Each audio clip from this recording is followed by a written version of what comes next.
Hello दोस्तों, एक बार फिर से आप सभी का हमारे चैनल पर हार्दिक हार्दिक स्वागत है। मेरा नाम है गोपाल सुरेश मालकर और मैं खुद एक बीएचएम स्टूडेंट हूँ। अब हम अपनी किताब ऑर्गन ऑफ मेडिसिन के बारे में पूरी जानकारी लेंगे। जैसे कि आपने थंबनेल देखी होगी, उन सभी पॉइंट पर आज हम इस लेक्चर में पूरी डिटेल में बात करेंगे। तो चलिए जानते हैं ऑर्गन ऑफ मेडिसिन के किताब के अंदर की बातें। सबसे पहले हम ये जानते हैं कि ऑर्गेनॉन किस वर्ड से बना हुआ है, मतलब word meaning. The word meaning, organon is Greek word that derive from the organum which means the instrument। organon एक ग्रीक वर्ड से डिराइव किया गया है जो है organum से, उसका मतलब होता है इंस्ट्रूमेंट। इंस्ट्रूमेंट भी बोल सकते हैं, टूल भी बोल सकते हैं और मेथड भी हम बोल सकते हैं। organon का मतलब क्या होता है? फर्स्ट इज लिटरली वर्क और work, second is method of scientific investigation, third is instrument of thought और सिस्टम ऑफ लॉजिक। ये हो गए ऑर्गेनॉन का मतलब। अब हम जानते हैं सोर्स ऑफ ऑर्गेनॉन।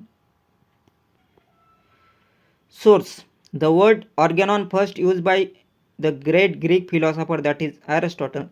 सबसे पहले एरिस्टोटल द्वारा ऑर्गेनॉन वर्ड का यूज किया गया था।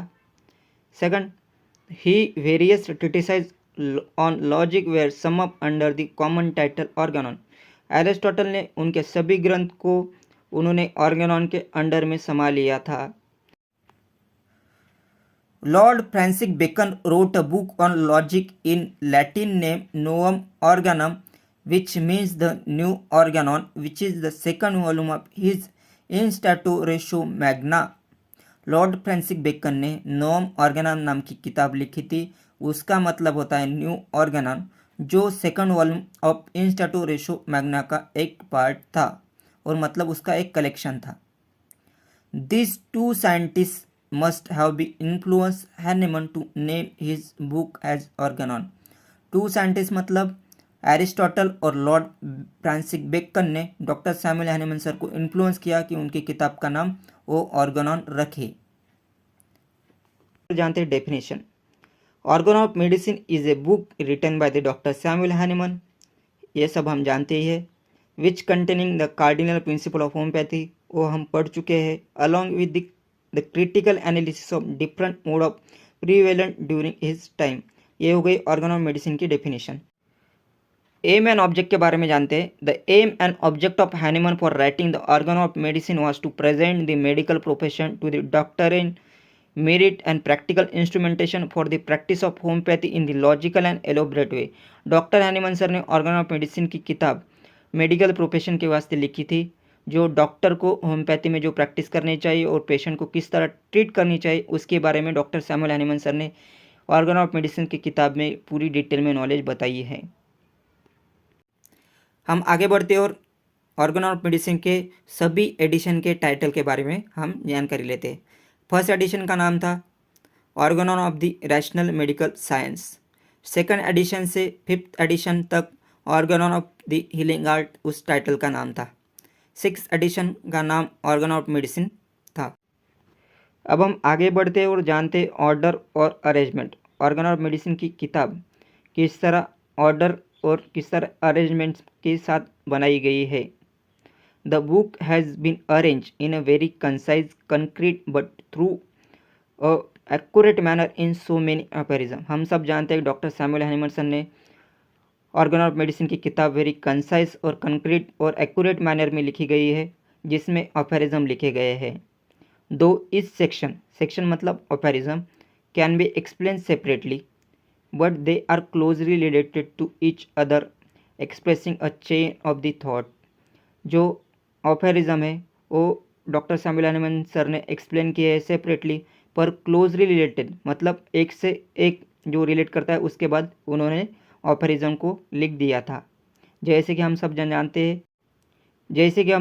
हैं कि वाइटल फोर्स के जो ऑफेरिज्म है 9 से लेकर 16 तक है, एक के बाद एक मतलब क्लोजली रिलेटेड चेन में लिखे गए हैं डॉक्टर सैमुअल हैनीमन सर के द्वारा।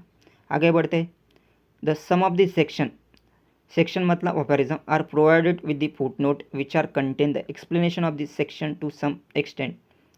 जो अफेरिज्म होते कुछ अफेरिज्म के फुटनोट भी लिखे हुए हैं और उसे एक्सप्लेन भी किया गया है डॉक्टर सैमुअल हैनीमन सर के द्वारा। Next point is William Warwick published a book after the death of Samuel Hahnemann in the year of 1921. During his lifetime, Dr. Hahnemann published the 5th edition of Organ of Medicine. Doctor Samuel Hahnemann sir ने organ of medicine का 5th addition publish किया है, मगर 6th addition उनके मरने के बाद publish किया गया था विलियम वोरिक्स के द्वारा।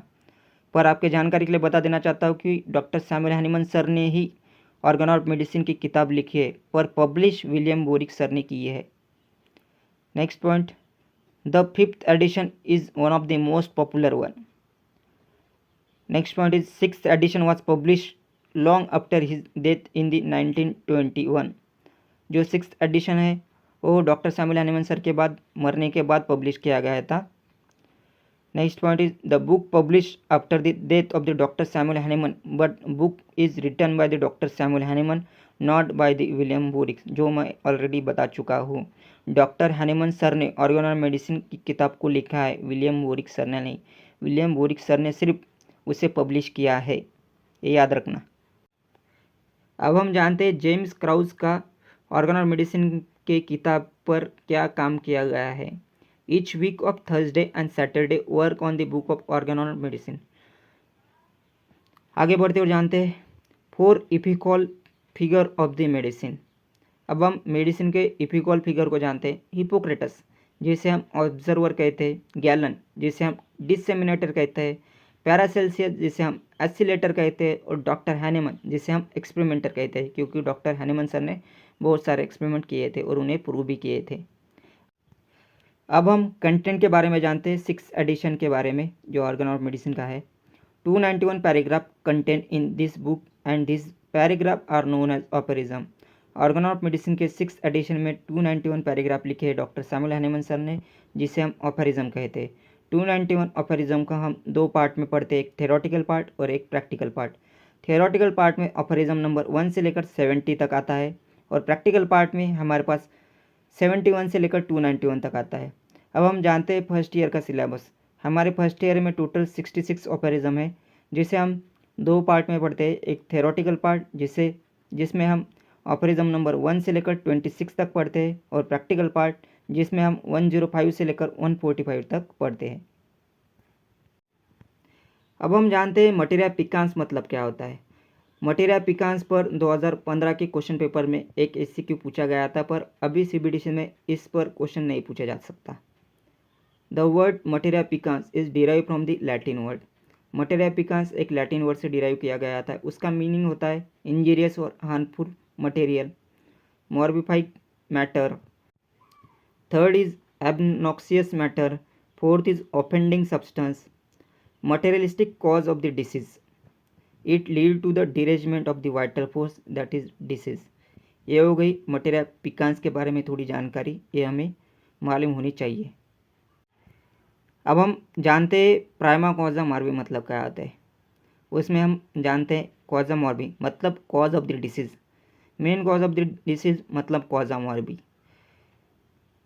प्राइमा कॉजा मॉर्बी मतलब the primary cause of the disease, जो डिसीज होती है उसकी प्राइमरी कॉज क्या होती है उसके बारे में। Doctor Hahnemann emphasise that there must be always at least 2 cause for the production of disease which are. Doctor Samuel Hahnemann sir ने यह बताया कि डिसीज मेनली 2 कॉज में से हो सकती है, एक प्राइमरी कॉज और एक secondary cause. Third is causa prima मतलब इनर्ट कॉज, प्रॉक्सिमेट कॉज और प्राइम कॉज और मेन कॉज। कॉजा प्राइमा मतलब मेन कॉज भी हम कह सकते हैं। प्रॉक्सिमेट कॉज मतलब इमीडिएट कॉज और नियरेस्ट कॉज। और last point is tolle causam which means the remove the cause. अगर आपको ये लेक्चर अच्छा लगा तो लाइक, कमेंट एंड सब्सक्राइब। तब तक के लिए बाय बाय।